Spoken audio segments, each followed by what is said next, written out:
My name is Isabella Ridd. I am 32 years old.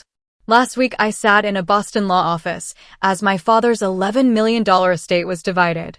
My mother got the mansion and antiques, my sister Christina got the Cape Cod house and her trust fund, and I was handed control of my father's medical company along with his bank assets. But then came the twist that made my stomach drop. Before I inherit a single dollar, I must take a DNA test. If I refuse, everything goes to my mother and Christina. Imagine sitting there, being told by your own father, even from the grave, that he wasn't sure you were really his. Before I continue, let me know in the comments where you're watching from. And don't forget to hit like and subscribe for more shocking family stories. I grew up in Providence, in a house where comparison wasn't just casual, it was the family's daily language. Everything I did, everything I wore, even the way I laughed, seemed to be measured against my older sister, Christina. She was the golden girl, the one who could do no wrong, even when she barely tried. My father applauded her ballet recitals as if she were performing on the stage of the Bolshoi, though I knew, and deep down, so did he, that her movements were stiff, her sense of rhythm shaky. When it came to me, things were different. I was drawn to science from the start: chemistry kits, microscopes, astronomy books I borrowed from the library. By middle school, I was winning state-level science fairs. My teachers praised me as a prodigy, someone who could easily get into the Ivy League. Yet at home, my father brushed it off with the same line: Isabella just has an easy time with learning. Christina has to work harder, and that's why her success is more meaningful. That sentence still rings in my head. My mother, Margaret, wasn't much better. She wasn't interested in what I knew or what I could build. Her world revolved around appearances, reputations, and the performance of family perfection. Every morning felt like preparation for a photo shoot.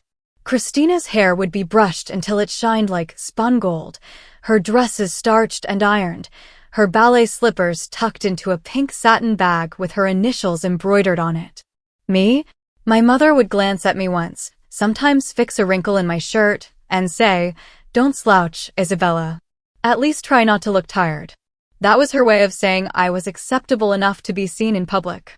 Even our dinners were performances. My father, stern in his starched white shirt after a long day at the hospital, would sit at the head of the mahogany table. My mother would serve dishes carefully chosen for their elegance: salmon, lamb chops, duck, never simple meals, always something that could impress if a guest happened to drop by. And Christina, she played the lead role. She would chatter about her classes, her ballet rehearsals, her plans with friends. Every word she said was met with nods, laughter, encouragement. But when I tried to speak, the air grew heavier. My father would interrupt me mid-sentence with a reminder to sit straighter or not speak so quickly. It wasn't just dinners. It was the day-to-day grind of living under a microscope. My mother obsessed over what people thought of us, the neighbors, the parish at church, the other doctors' wives. If Christina had a pimple, Margaret would drive her to the dermatologist the next morning. If I had one, she told me to wash more carefully and cover it up with powder. Christina's slightest struggles were treated as family emergencies. If she forgot a homework assignment, my father called her teacher personally. When I had the flu in 8th grade, my mother left soup on my desk and told me not to fall behind in my assignments. Still, despite everything, I really tried. I studied harder, achieved more, hoping one day they would look at me differently. When I placed first in the state science competition, I ran home breathless with my medal. My father's response? A half smile and the comment, "Well, of course you did. You've always had it easy with books." That's how it was year after year. Slowly, the idea took root that maybe no matter what I did, I would never be enough. Years later, I live on the second floor of a narrow brick building in Cambridge. That evening, I had barely put my bag down when the intercom buzzed, twice, in quick little stabs. My mother never called first. Christina never needed an invitation. I pressed the button and listened to their heels clicking up the stairwell, a duet I knew by heart. They came in like they owned the lease. My mother surveyed the living room, eyes catching on the sagging fern and the chipped mug on the coffee table. Christina drifted to the window, adjusting the blinds as if the light itself required curation. I offered tea. Margaret declined with a tight smile. Caffeine wasn't good for blood pressure at this hour, and Christina requested something herbal but not boring, which told me she hadn't slept. They spoke as one organism, synchronized sympathy, shared mission. "We thought we should check on you," my mother began, the same tone she used when a neighbor was discovered having an affair. Christina nodded, lips glossed into a careful pout. "It's been a day." The words stretched between us like taffy. And the real purpose arrived quickly. "Isabella," my mother said, smoothing her skirt as if that might smooth me, "about the test. It would be best not to delay." She stressed best, the way she once stressed proper at church. For the family's reputation. Christina turned from the window. She wore soft athleisure in expensive neutrals, a look that murmured wellness and sponsorship deals. Her phone, face down, pulsed occasionally. "People are asking questions," she said. "It's Boston. Everyone knows Dad. The longer this hangs out there, the messier it looks." She swallowed. "For all of us." I asked who exactly was asking. She shrugged, eyes too shiny. "Brands. PR friends. Followers. You know." I didn't, but I understood the currency. Christina's new venture, an influencer brand she'd announced with a glossy launch video, depended on immaculate surfaces, morning routines, moral certainty, a father whose portrait could anchor a sponsorship deck. Uncertainty didn't convert. My mother's voice softened. "Your father was meticulous. At times suspicious. Don't read into that clause too literally." She touched the pearls at her throat. They clicked softly. "He demanded things. He liked to test people. You know how he was." The room smelled faintly of the sweater I'd pulled from the radiator. I was aware of a small thread sticking out from the arm of the couch and the urge to pull it until the seam confessed. "So I should comply because he was suspicious?" I asked, hearing the flatness in my own voice. My mother exhaled. "Because it's simple. Because dragging this out invites speculation. Because people talk." She looked at my books as if they were witnesses. "And because there's nothing to worry about." Christina's hands fluttered, then stilled. "I've already paid deposits," she blurted, not looking at me. "Samples, a shoot, a pop-up on Newberry next month. If there's drama, the contracts," her voice thinned. "Investors get nervous." There it was, the slip where concern hardened into numbers. I saw the spreadsheet scrolling behind her eyes, ad spends, engagement rates, refunds. My mother caught the wobble and stepped in. "What your sister means is that you shouldn't let grief twist this into a standoff. It's just a formality." A formality with a detonator attached. I felt my heart thud against the teacup in my hand. "If it's just a formality," I said, "why does it matter how quickly I do it?" My mother smiled the smile she reserved for staff who brought the wrong wine. "Because speed signals confidence. And because idle minds embroider." She shifted in her chair. "Your father's condition is not an accusation. It's housekeeping. He put demands on everyone, Isabella. Even me." The last two words had a rehearsed grace, like lines she'd tried in the mirror. Christina's phone buzzed again. Her eyes flicked down and back up, guilty. "If the paperwork drags," she said softly, "journalists will circle. They'll say awful things. About you. About Dad." A pause. "About Mom." I watched them in my own space, the woman who had curated our lives like a foyer table, and the sister building a brand out of air and lens flare, and felt an old sensation rise, like vertigo on a staircase you know too well. They weren't here to comfort me. They were here to manage me. My mother tried another angle. "Alan respected you," she said, testing the word respected as if it might cut. "He saw your competence. He left you something significant because he trusted you. Don't let lawyers and labs turn that into theater." But the theater had started years ago. I set the cup down and asked if they'd like to see the testing schedule the lawyer had proposed. Christina brightened too quickly. Yes.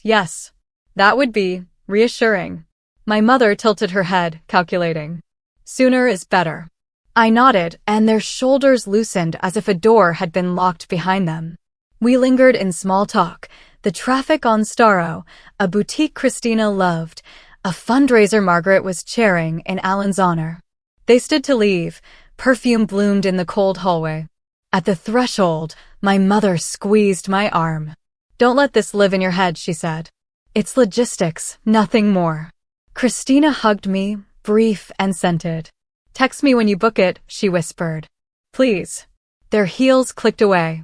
I closed the door and leaned my forehead against the wood until it cooled the heat behind my eyes. The apartment fell back into its quiet, but the silence had edges. I walked to the window and lifted the blind Christina had straightened. Outside, the street lamps hummed, and in the glass I saw my face and, over my shoulder, the tidy room I kept so no one could accuse me of chaos. I went to work early the next morning, before the first undergrads wandered in asking for course reserves. The Harvard Library is my camouflage and my refuge, temperature-controlled stacks, the low hum of scanners. I swiped in, hung my coat on the same hook as always, and stood a moment with my forehead against the cool metal of the locker, breathing in paper and dust like medicine. If my father wanted a test, I would conduct one he never anticipated, a quiet, methodical excavation. I texted Julia, "Need an extra pair of eyes. Coffee on me." She replied in a minute, "Be there in 20. Julia and I had survived grad school together on pretzels and photocopy credits. She knew how to handle brittle documents and bristling egos, and she never asked questions before she sharpened a pencil. We started with what I could access without raising flags: public medical journals, hospital newsletters, alumni magazines, charity programs, the paper trail of a man who lived inside institutions. I requested several off-site boxes from storage with my admin credentials and pulled bound volumes of the New England Journal of Medicine from the mezzanine. While they arrived, we sat at a long oak table under a lamp that yellowed everything. I told Julia about the will, the condition, my mother's warning smile, Christina's restless phone. She listened, eyes steady, and said only, "All records tell on their owners if you read them in order." In the first stack were Alan's reprints, clipped and stapled by an efficient secretary sometime in the early 90s. His handwriting appeared in margins tight, economical, correcting a typo here, circling a statistic there.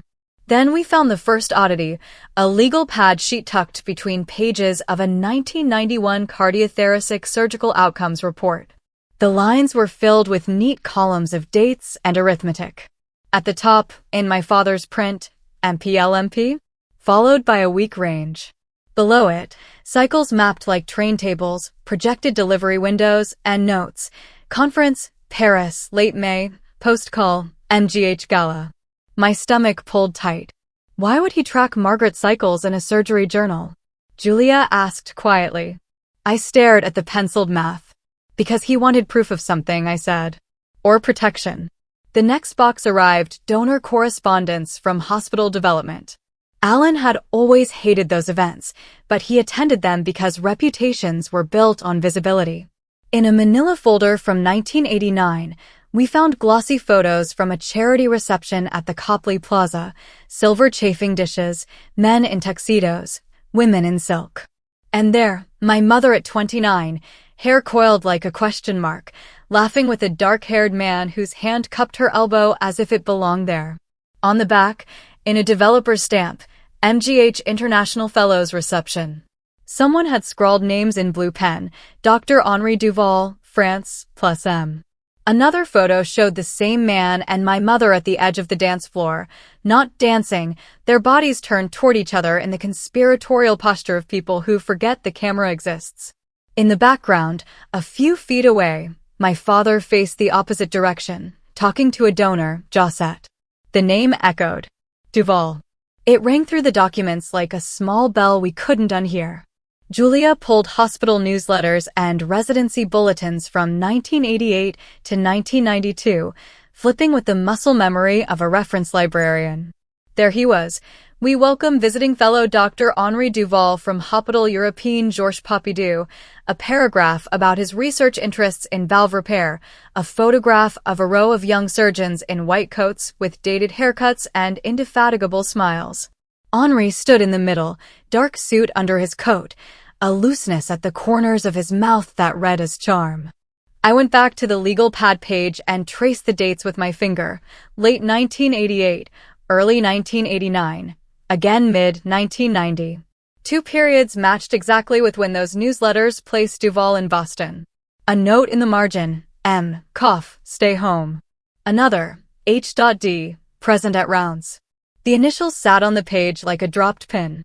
Julia ordered sandwiches we didn't touch and kept building the timeline.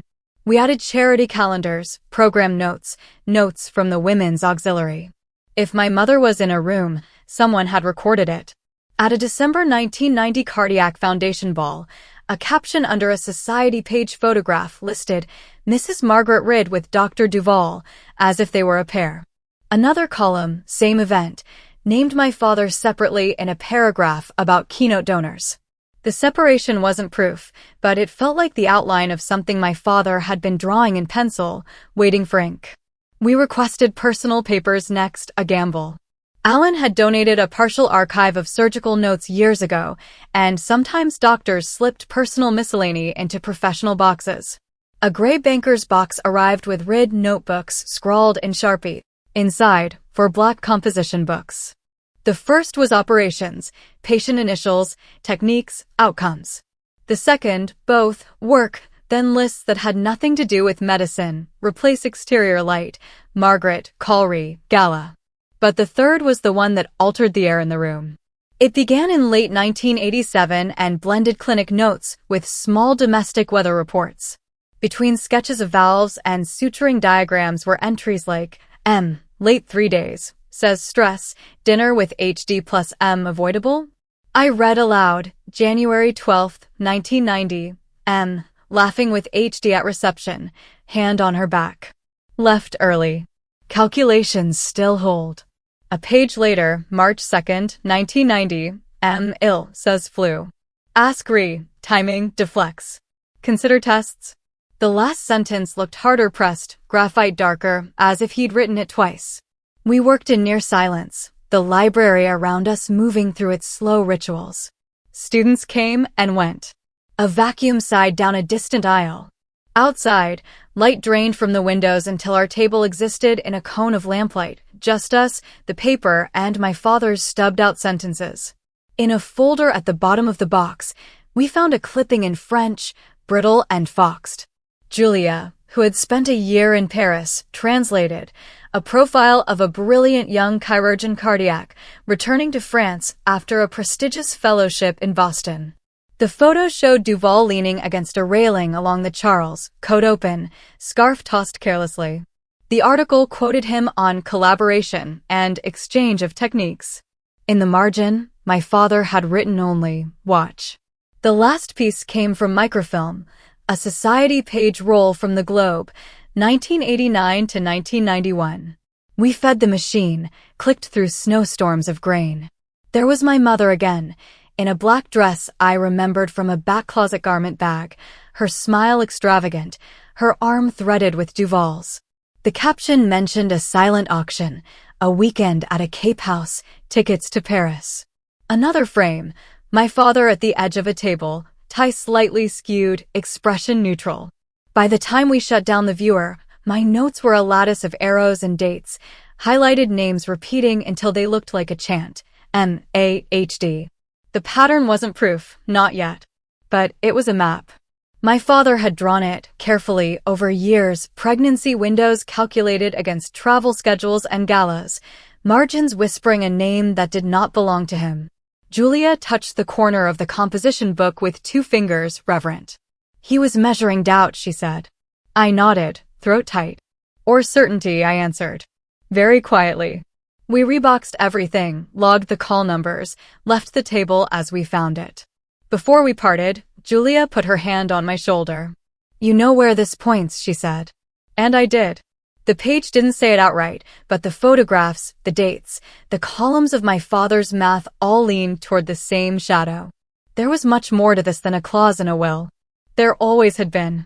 The following week blurred into long evenings at my kitchen table. Julia and I built a chronology the way some people knit, thread by thread, pulling loose strands until they formed a pattern. We taped large sheets of paper across my wall, mapping Duval's visits to Boston against my mother's pregnancies, social events, and my father's notations. The web of dates looked almost clinical, but it pulsed with something far more human, betrayal carefully hidden beneath the polite surface of hospital dinners. Each red circle on the timeline marked a month when Henri Duval was documented in Boston, an article in a medical brochure, a conference program, or a mention in an alumni newsletter.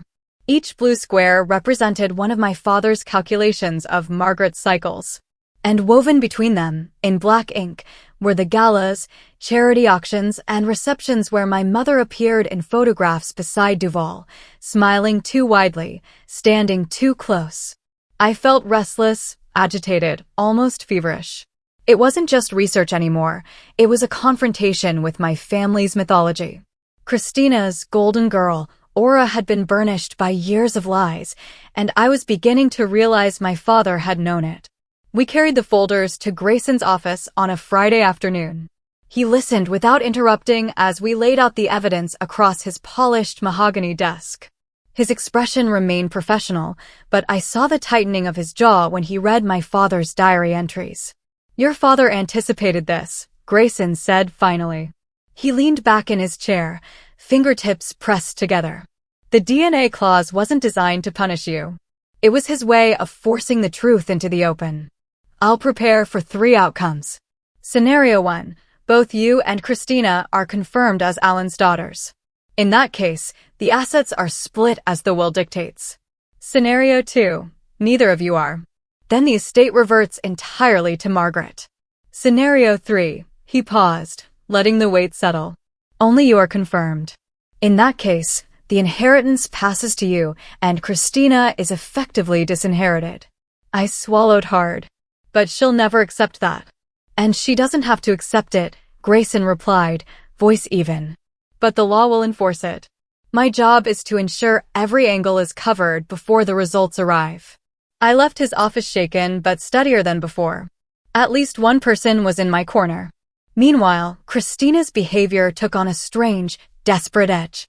She had always been obsessed with her image, curating every Instagram post like it was a magazine spread, but now her captions bristled with veiled accusations. One day she wrote, "Toxic control doesn't end with death.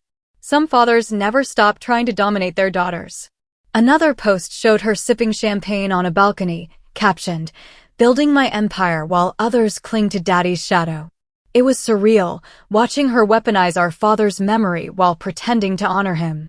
Her followers, clueless and adoring, filled the comments with heart emojis and affirmations. "You're so strong, queen." Haters gonna hate. They had no idea she was fighting for millions she was terrified of losing. Julia scrolled through the posts one night, frowning. She's building a narrative. If the results don't favor her, she'll already have convinced the world she's the victim of some patriarchal scheme. "She's laying the groundwork," I said bitterly, turning her followers into soldiers. What unsettled me more was Margaret's silence.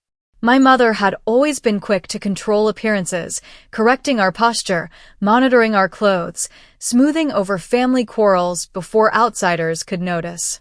Now she stayed quiet, almost too quiet, as if waiting to see which way the storm would break. When she did speak, her words carried a rehearsed softness. "Don't let this test come between you girls.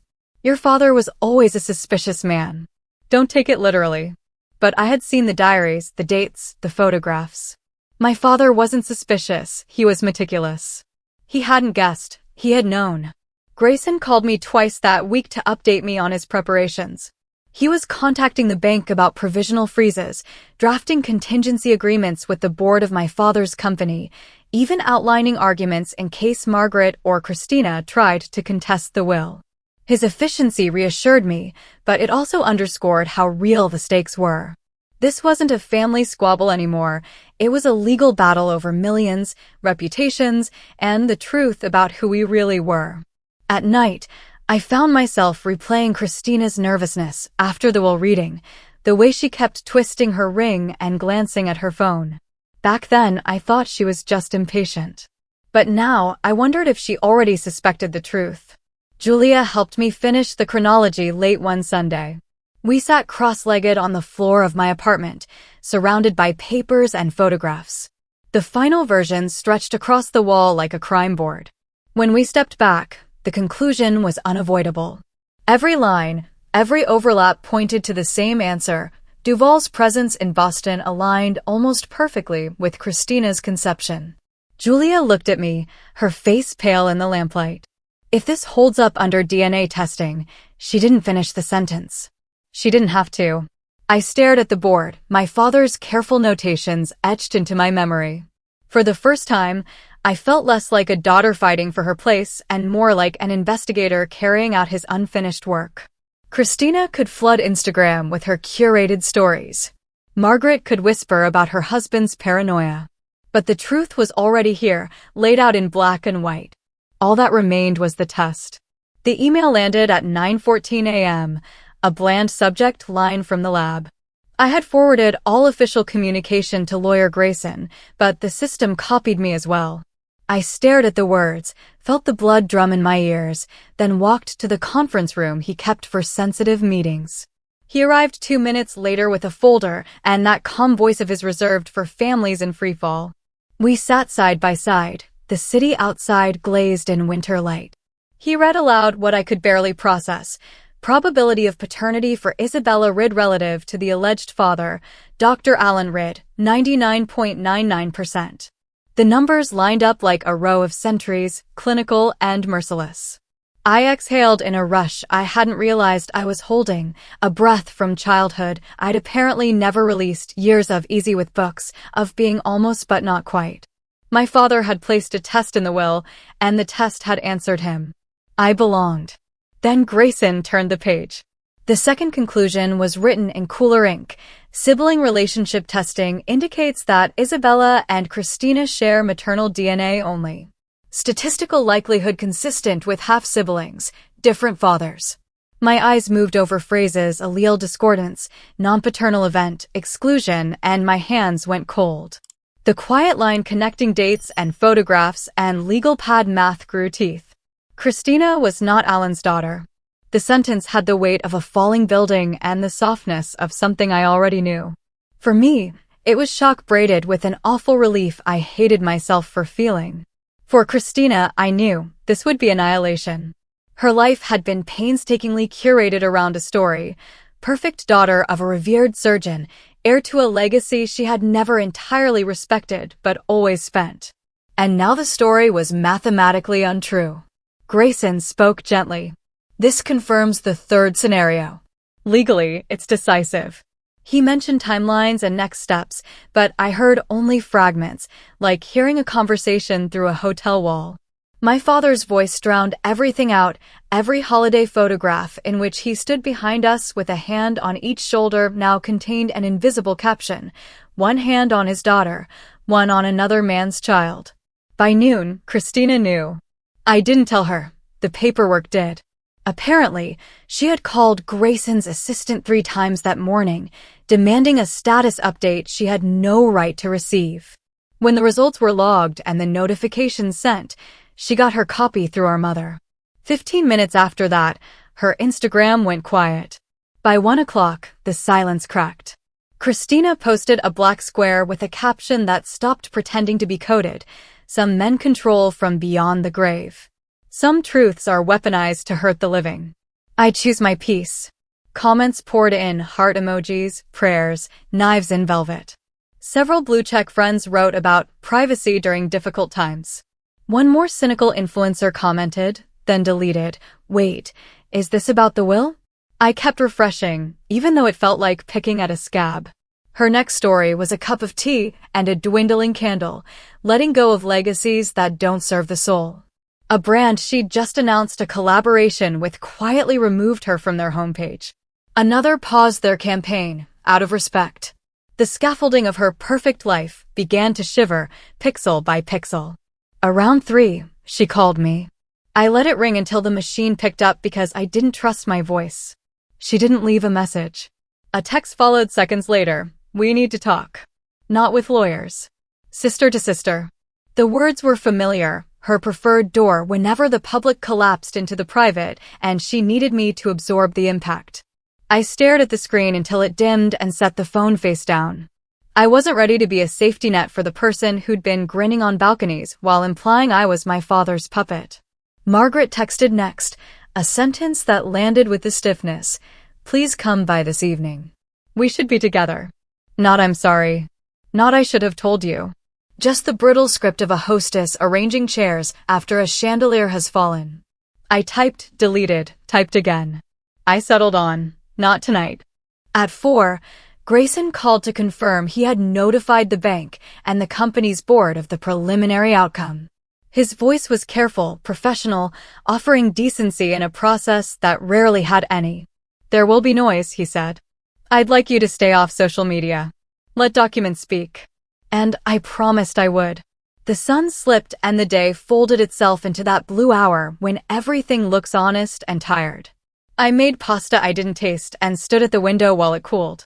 Across the street, a neighbor's dog sat in the second-floor bay and watched pedestrians like a tiny sentry. I thought of my father's diaries hidden in professional boxes, his pencil lines pressed harder when the truth hurt. He had opted to let time carry the secret past him to me. He had known I would find it. My phone vibrated. Christina, again. I can fix this. We can fix this. You don't have to let them erase me. The word erase caught in my throat. I pictured her in her apartment bathed in ring light glow, surrounded by PR printouts and half-zipped garment bags, constructing a counter-narrative out of vapor. Was she rehearsing a podcast confession? Drafting a notes app statement about nuanced family histories? Or was she sitting on the floor with mascara on her knuckles, finally understanding that the room where she'd always been centered wasn't hers by right? I didn't answer. Not out of cruelty, but because I had nothing to offer that wouldn't be construed as victory or pity. She didn't need either from me. What she needed was something I couldn't give, a different past. By nightfall, DM screenshots began circulating in gossip accounts. Someone claimed Christina had confided about a French mentor of our mother's who was like a second father. The phrasing made my skin prickle, clever enough to sound innocent, specific enough to seed a name. Near midnight, Margaret called. I watched the name glow and fade. A text followed that said only, please. 35 years is a long time to curate a reality. Longer to live with the fear that paper and blood can undo it. I turned out the lights and lay awake listening to my building settle and the trolley mutter past. I tried to remember a moment when my father had looked at me without any reserve, no testing in his eyes, just love without audit. And one surfaced. Sophomore year, I'd stayed late at school for a meteor shower with the astronomy club. He'd been waiting in the driveway when I got home, coat over pajamas, a thermos of cocoa in his hand. Did you see them? He'd asked, and when I told him yes, that for a minute it felt like he had smiled in a way that made me feel known. In the morning, Christina posted again. Not a statement, not an apology, not an explanation. A childhood photo of the two of us in matching Easter dresses on the Providence porch, sunlight slicing across our faces. Caption: Sisters are forever. Everything else is noise. Her followers melted. So did some sponsors, briefly. But the algorithm doesn't care about sentiment for long, and neither do documents. Grayson scheduled the meeting for late afternoon. I arrived early with a banker's box hugged to my ribs, lab reports in a labeled folder, archival photos in protective sleeves, clippings, newsletters, and the composition books with my father's cramped handwriting. Julia walked me up, squeezed my shoulder, and left me at the door. Inside, Grayson had already arranged legal pads, a yellow highlighter, water glasses that sweated onto coasters. The table felt like a stage, and I was tired of stages. I wanted plain light and facts that didn't blink. My mother arrived first, perfume careful, pearls perfectly matched to her cardigan, as if dress code could argue with blood. Christina followed, ring light glow dulled, sunglasses pushed onto her head despite the gray sky outside. She looked thinner than last week, or maybe just less certain. Grayson greeted us with a nod, then closed the door with an unhurried click that sounded like the start of something none of us could stop. I took the chair nearest the end and lifted the lid of the box. No speech. No theatrics. One pile at a time. I slid the lab report toward the center, pages clipped, signatures visible, the impossible sentences now ordinary, my paternity probability 99.99%, sibling analysis indicating maternal relation only. I didn't look at Christina. I couldn't. Next, the photos from the charity receptions, Copley Plaza in 1989, the Cardiac Foundation Ball in 1990. Margaret in silk, laughing. Duval's hand at her elbow. My father a step away, face turned toward a donor, the camera catching duty instead of delight. Grayson shifted one photo, so the developer stamp showed. My mother's eyes flicked there and back to me as if stamps were impolite. I added the newsletters, MGH International Fellows, with Henry's name circled in Julia's neat hand, dates aligned to the months my father recorded cycles on a torn legal pad. I placed the composition books last, as if they needed to sit on top to weigh down the room. Mrs. Ridd, Grayson said evenly, you've seen the results. Before we proceed to the legal consequences, Ms. Ridd would like the record complete. My mother's smile was a foldable thing. Records can be interpreted many ways, she said. Alan was a suspicious man. I reached for the top composition book and turned it so the graphite curve faced her. I didn't raise my voice, he wasn't guessing.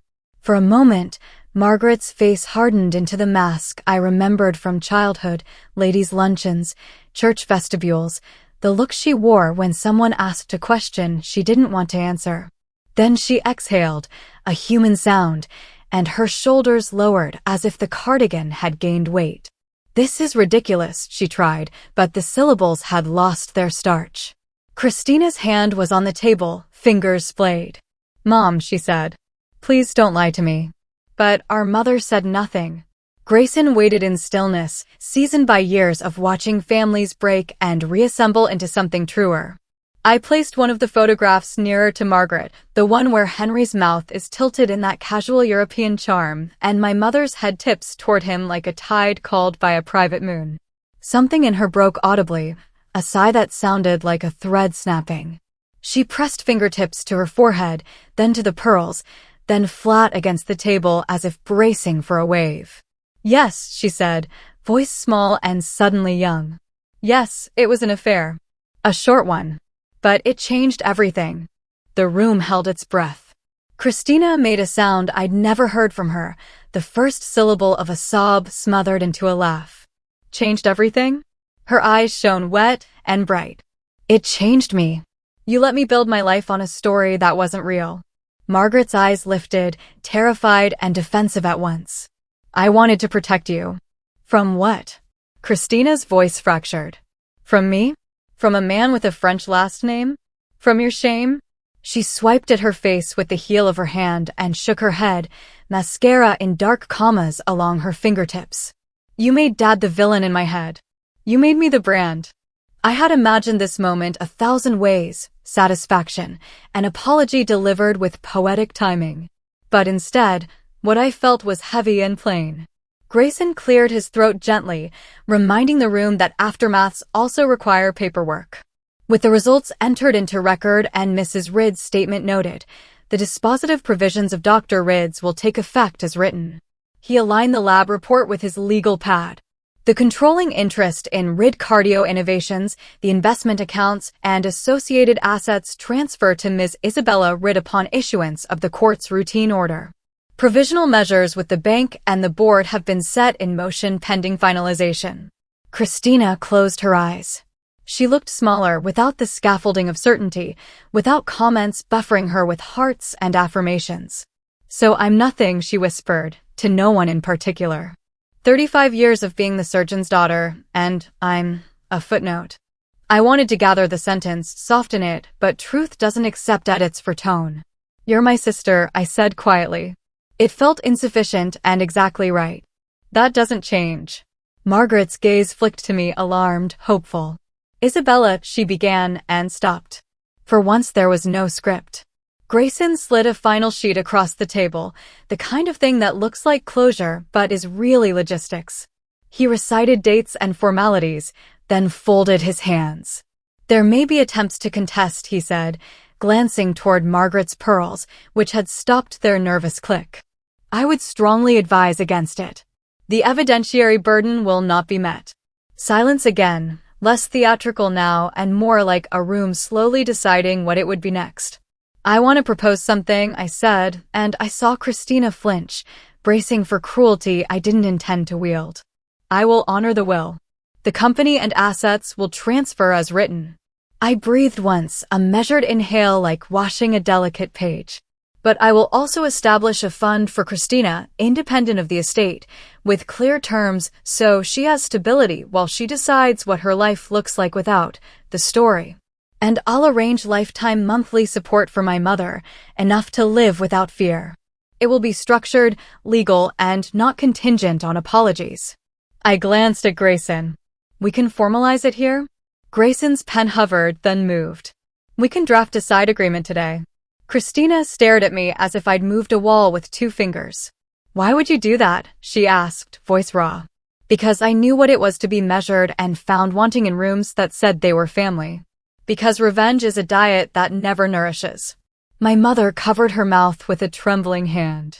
For the first time since the will reading, her face shed its composure and showed me the person underneath, messy, afraid, grateful in a way that frightened her. I'm sorry, she whispered, and the words landed imperfect and human on the polished wood. I should have told the truth a long time ago. We all should have, I said.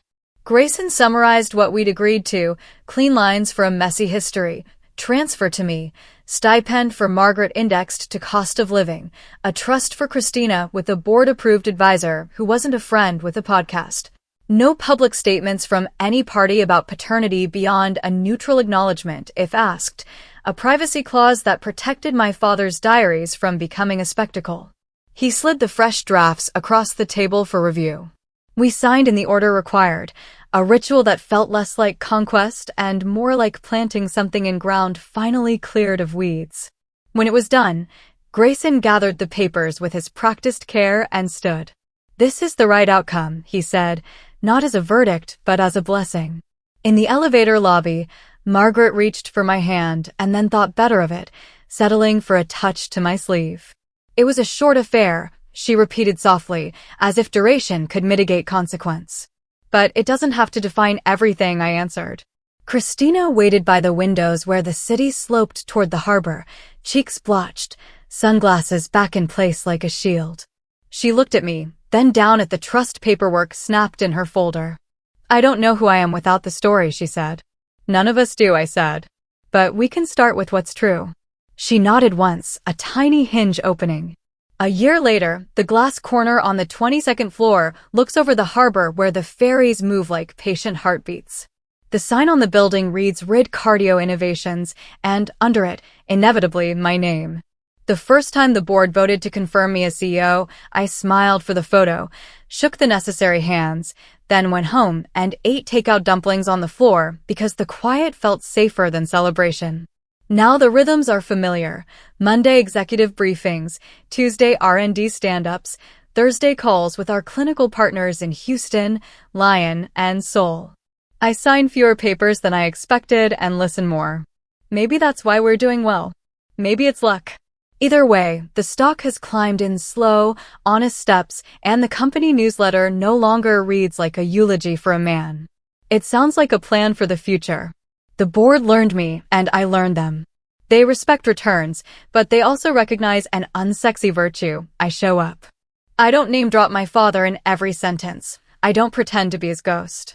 I keep his discipline and leave his silences behind. In the winter quarter, after we published promising results for a minimally invasive valve trial, our share price ticked up 6 points in 3 days. I didn't ring a bell or choreograph a photo.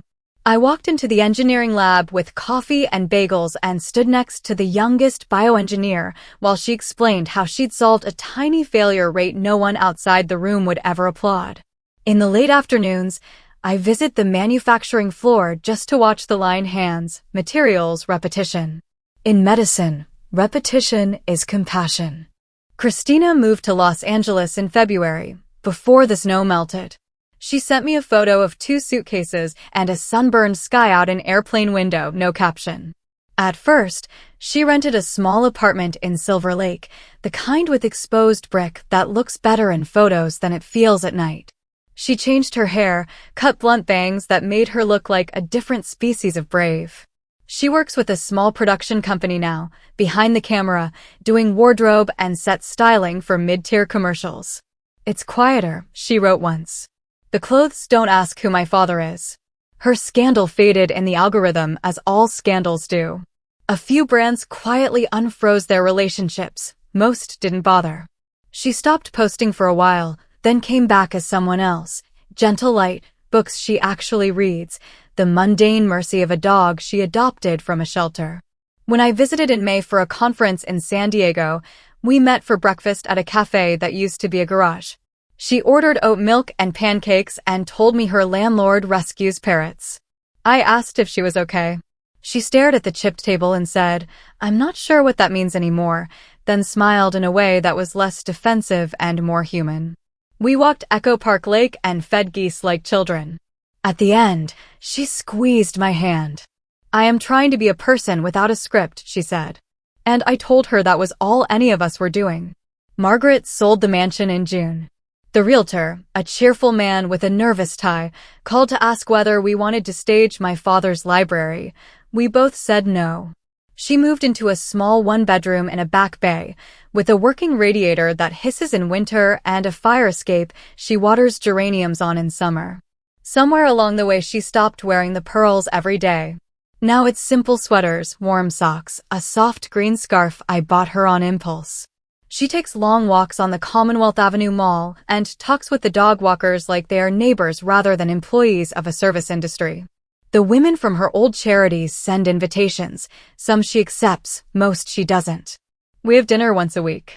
Sometimes it's roasted chicken, sometimes it's boxed soup and fancy bread and the humility of store-bought pie.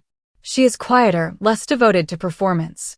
She asks about my day without immediately telling me how I should present my day to others. On the night the sale of the house closed, she poured 2 small glasses of champagne and said, "I used to think a house protected me from questions." She touched the rim of her glass to mine. Turns out it only echoed them. The Duval Scholarship was my idea, and the board did not love the optics at first. I didn't ask for applause. I brought a proposal, clean and boring, numbers in neat columns, an endowment to fund 2 foreign surgeons in cardiac fellowships at Mass General every year, with a preference for candidates from underfunded systems. The name is not forgiveness, I told them. It's a record. We shouldn't erase what is true simply because it is inconvenient, I said. If we erase, we repeat. There was a long silence that felt like a vote conducted inside ribs. But in the end, they said yes. The first 2 fellows arrived in July, a woman from Dakar with a laugh that startled the elevators and a quiet man from Recife who knows the names of birds. At the welcome reception, I kept my remarks short and factual. Afterward, I stood alone with my paper cup of orchard punch and a view of the Charles and thought of a black and white photo from 1990, my mother's shoulders, Henry's hand, my father turned away. People are more than their worst and best moments, and institutions survive only if they admit the same. One September evening, I found a folder misfiled among the surgical notes labeled simply home. Inside were loose pages, tiny receipts, a postcard from Paris with no message, and my father's neat blocks of handwriting on unlined stationery. The date at the top was a month after Christina's birth. He had written, "This is not mine to reveal while I'm alive." Farther down the page, a sentence that made me close my eyes. If she reads this later, let her know I did not doubt her. I doubted the math of a life I had not chosen. I sat with those lines until the lamps buzzed their closing reminder. Work is not a romance, but it has its own intimacies. Our lead engineer lost her father in spring. I went to the funeral and stood in a pew with the people who know how to solder. Our CFO had her first baby. I sent casseroles and flowers and ordered an ergonomic chair delivered to her house because caring is operational. I learned that investors like certainty and employees like specifics, and that both groups pay attention to whether you know the name of the receptionist's dog. I have grown superstitious about the vending machine on the 2nd floor. Every good quarter, a bag of pretzels. Every difficult board vote, a ginger ale. If you treat a building like a body, it will tell you what's wrong before the monitors do. Christina invited me to her birthday in August. The party was small, for friends from the production company, a neighbor who teaches yoga, a man who fixes cameras and laughs with his whole chest. We ate cake from a bakery that is famous on exactly 2 streets and watched the sun creep down behind a row of palms. No one asked about our father, no one knew our mother's maiden name, and not one person used the word legacy like a weapon. As for Margaret, she has adopted small, ordinary devotions. She volunteers twice a month at a neighborhood health clinic. On Saturdays, we sometimes clean out her closets together, filling donation bags while she tells me the provenance of blouses and why a certain skirt felt like armor in 1992. Once, at the bottom of a drawer, we found the pink satin bag that used to carry Christina's ballet slippers. She held it, smiled sadly, and said, "Some stories were never mine to tell properly." 2 years later, the ocean sounds like a steady machine, and I finally understand why my father loved it here. The cemetery sits on a low bluff where the wind smells like salt and iron, and the stones lean slightly, as if listening to the waves. His grave is simple, granite, clean lines, nothing ornamental. It reads, Alan Ridd, MD 1956 to 2023. He mended hearts. I brush away a line of sand that has gathered along the base and rest my palm on the cold stone the way I used to rest my hand on his sleeve while we crossed hospital parking lots at night. I don't feel that hot, familiar rush of humiliation, the old panic that I would be measured and found lacking. What I feel is quieter, heavier, and kind, gratitude with edges. Your will did what you couldn't, I tell him silently. The sky is the pale gray of clean linen and gulls drift like punctuation. I talk to him the way people talk to graves, saying the things that matter in plain words.